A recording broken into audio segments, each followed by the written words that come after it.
Alrighty, so I'm gonna go ahead and elaborate a little bit more on the concept that I was explaining about two videos ago, and that was the whole process of change, right? And a great friend of mine taught me this. His name's Joshua Pellisier. He's actually taught me most of what I know. I've just been able to expand on it in my own personality.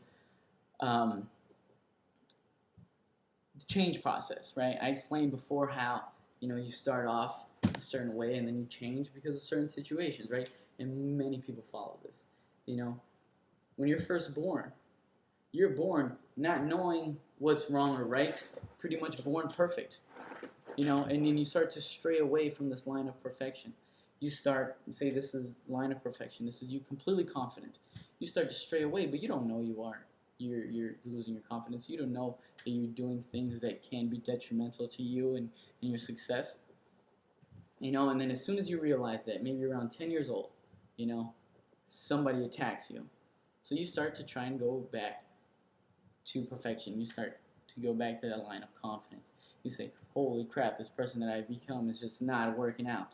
And what usually tends to happen is people tend to over-exaggerate that.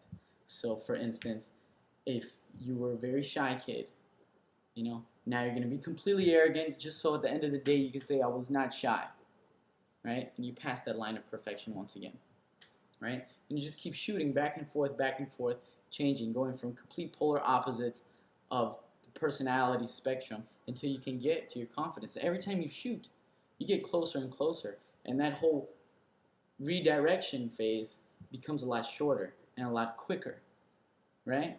So the purpose of this example and the reason why this is so important is that the more often you can redirect yourself and realize that this way you're being isn't so effective, the more you can do that, the quicker you can be able to get true confidence, the quicker that you can be able to get to that line of perfection, And I think, and I strongly believe that if you look every day and you try and realize, hey, what is it that I'm not good at that I'm not good at? What is it that I mess up, And you actually ask people, You say, hey, man, what do I need to improve on? Ask your mentors, Ask family members, ask your ex-girlfriends. They'll know.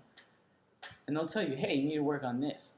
But you know what? Now you can start shooting closer to that line of perfection. Joshua Pellisier calls this the self-guided missile concept. And it definitely changed my life.